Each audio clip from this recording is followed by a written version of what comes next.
I want to say at the outset this morning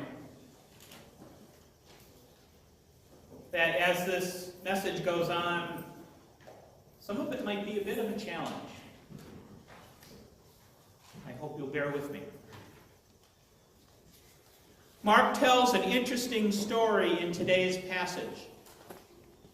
But in order to get to that story, I first want to try to put it into context a little bit by telling you a different one. This one's not from the gospel. Instead, I want you to take a moment this morning and flex your imagination a little bit. We've done that before. This morning, I want you to imagine that you are an immigrant to this country. And you're a parent. And then I want you to imagine that in the course of life, as things happen, one of your children becomes ill. We're talking seriously, deathly ill. I mean, you've navigated your share of infections and minor medical problems, so you can look at what's happening to your daughter and you can see that this is a serious problem. So you wrap her up in a blanket, and you kiss her on the forehead, and you load her into the car, and you take her off to the emergency department. And you take her in, and then, as these things go, you sit and wait. In anxious anticipation, you sit there, cradling your child in your arms, and you're surrounded by other patients who are, bleeding and vomiting and moaning and groaning, and it's just kind of a hellish thing for you. Until finally your child's name is called, and you get up and you pick her up and you take her back to one of the rooms. And before the nurse even takes her vitals, the nurse hears you talking to her. And she asks where you're from. And you tell the nurse where you're from. And then imagine that the nurse immediately says, "I'm sorry, we don't treat your kind here. I'm sorry, but we don't waste our medical resources on people like you. Medical care is just for Americans only." If that happened to you, would you be outraged? Would you be scared? Would you be horrified? Would you be stunned to get this close to having your daughter treated only to be told that she and you were not worth the time that it took? Or if you read about this happening, if you saw it online or you saw it on TV, what would your reaction be? As Christians, as the good human beings that we all are here, I'd like to think that you might be outraged as well. You might be horrified that such a thing could happen.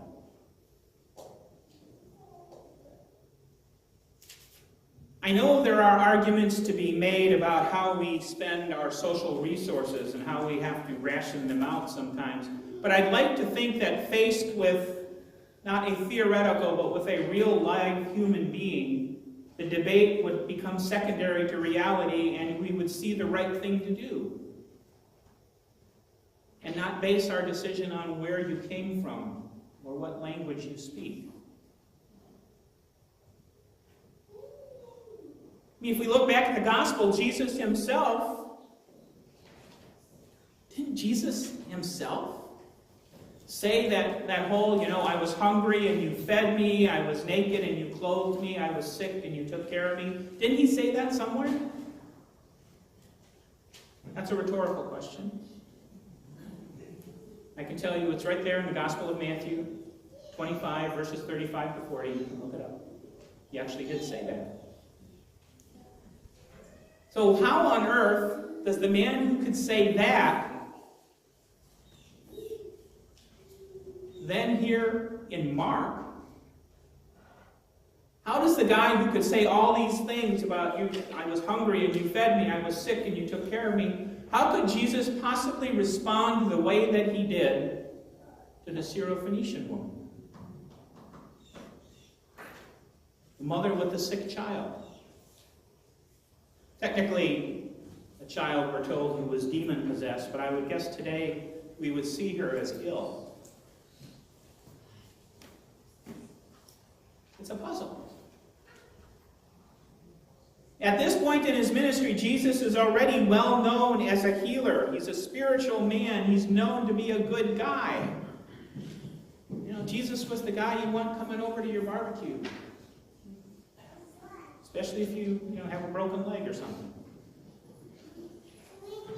So how is it that this woman, who's heard of Jesus, could go out and track him down, and she goes there and she expects to see somebody like, Mother Teresa, even Mr. Rogers, somebody nice. And instead, she gets Don Rickles. You remember Don Rickles, right?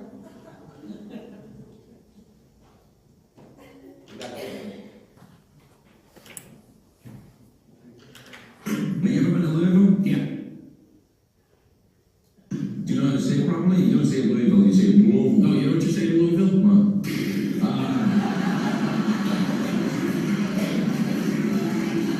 Dear Craig and Jennifer, though. Wait a minute, that's a country model. Who else would say something like that? I had to look through a lot of stuff to find something I could use in church.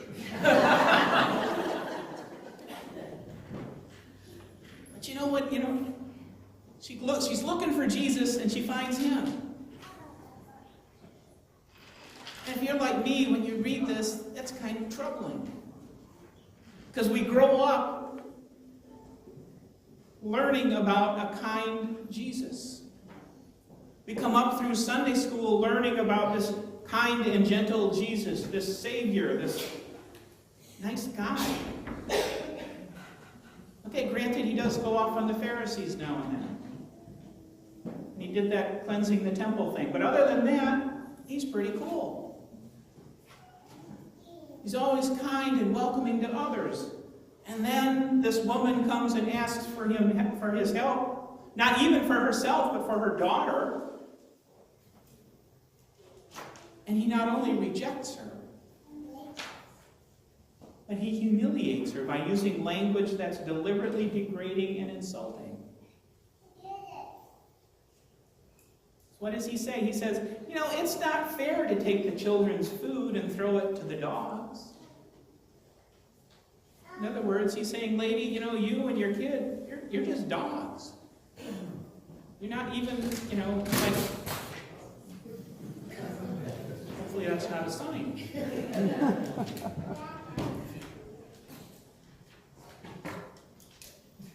And he's saying, you're not even like real people. Why would I waste my time helping you? The good news, of course, is that he does finally give in when the woman persists, but we're still left wondering, why does this happen? Did a lot of reading this week. Book called the MacArthur Study Bible. I don't think it was General MacArthur. But the MacArthur Study Bible explains that Jesus' reaction is really just a test of faith for the woman. And the language he used wasn't really that harsh because Jesus used a term that's meant for little dogs, meaning well-kept pets, not scavengers. So I'll leave you to ponder for just a moment whether it's better to be called a well-kept pet or just a dog in the street. But unfortunately, when you look it up, the Greek word that was used was kanarion, which means little worthless dog. That doesn't sound very loving and caring to me. So that explanation wasn't very convincing. Look at another study Bible. This one's called the Chronological Study Bible, and it takes a little different tack. And it explains that Gentiles from the region of Tyre, where this woman was from, they were generally better off than the Jews in next door Galilee. So the woman's people were actually probably literally taking the food from the poor Galileans, the poor Jews. And they were the ones taking bread out of the mouths of Jewish children. So Jesus, when he was presented with this opportunity, just sort of turned the tables on her and gave her a, how does it feel now kind of shot.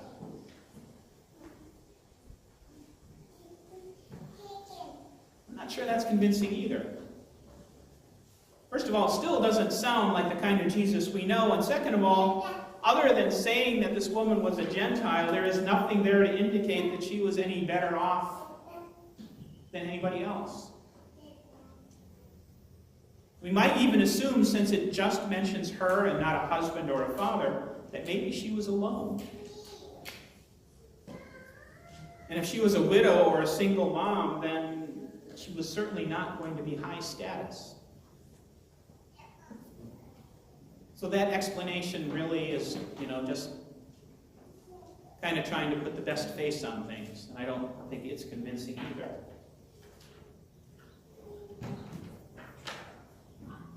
So what's the deal then? Why does Jesus get this kind of snarky thing? Did he just want to hear her beg for help? That's not the Jesus that we know. So let's take a look at the context of the story, the context of the event. If you go back and look at all of Mark, and you look at the timeline for Jesus' ministry, as recorded in the Gospel of Mark, there's a couple of things that pop out. One is that earlier in Mark, we learn that Jesus was already attracting a following among the Gentiles from the territories that surrounded Galilee. So these people were already starting to come out, these people, Gentiles, were already starting to come out and kind of hang out when he spoke. We also learn in chapter 5 that when they were in what they call the territory of the Gerasenes, that Jesus healed a demon-possessed Gentile man there. And when Jesus was getting ready to leave, and the man asked if he could accompany him on his journey, basically saying, hey, can I be a disciple? Jesus says, no. You go home, you go to your own people, and tell them what you heard.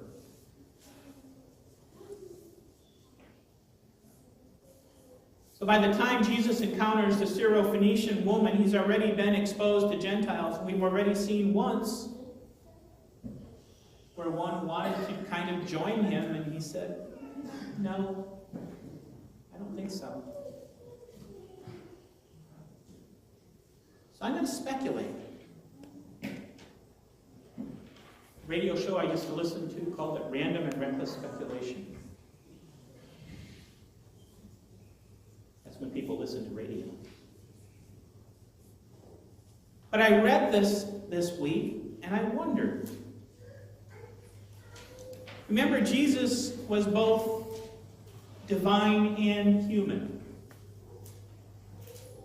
That's like a bedrock article of faith. That Jesus was human and divine. So he brought a human perspective with him on his ministry. He brought human knowledge. He brought his own culture with him.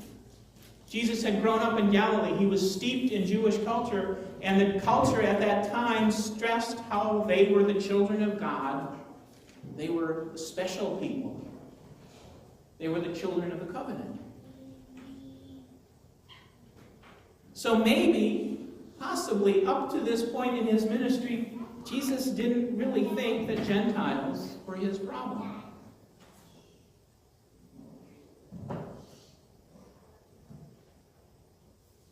And maybe it was this encounter with this woman, this desperate woman, that caused him to suddenly relate to a Gentile at a human level because of her anguish. And when she talked about how even the dogs got to eat crumbs from the table, that touched him. And if you blend in here the idea that we've seen elsewhere in the Gospels of Jesus being the bread, the same thing that we celebrate every month when we do communion. Maybe this woman's plight and plea touched him in such a way, and it connected him with the things that he knew about the kingdom of God and the idea of loving all your neighbors, which he had talked about. Maybe this was a confluence of things that happened, and Jesus suddenly realized, holy moly, I am supposed to be here for the Gentiles too.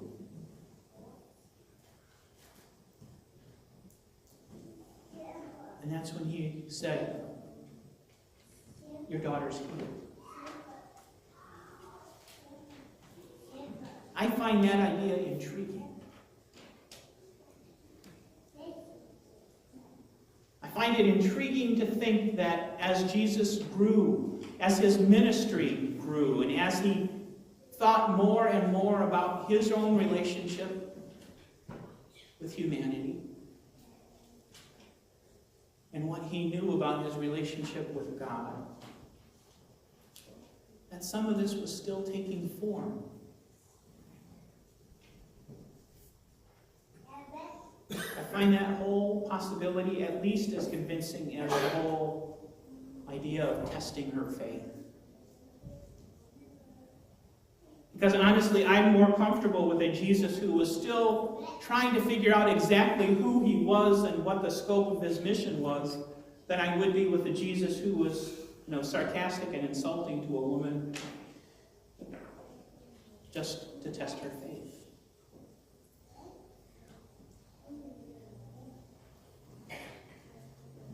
So if this was a sudden epiphany on his part, if this realization that the scope of his mission was much wider than he had first realized, if that's what happened, then the healing of the the deaf and dumb man at the end of this passage adds a nice bit of punctuation. Because once again, based on location, the man was probably a Gentile. And we know that this man isn't healed because of his own faith, because he had literally never even heard Jesus speak. But someone else brings him to Jesus and they say, Jesus, this guy needs your help. And instead of getting sarcastic and instead of saying, I'm not here to help you, Jesus immediately helps.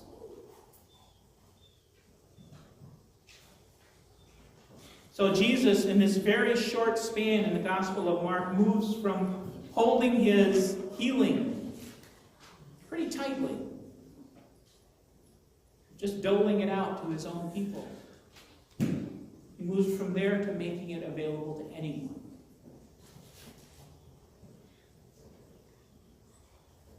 Isn't that really the core of the whole gospel? Isn't it really the core of the gospel to say that the salvation of Jesus Christ is not just for the select few, that God's love is not just poured out upon certain people? God's grace is not just available to the worthy?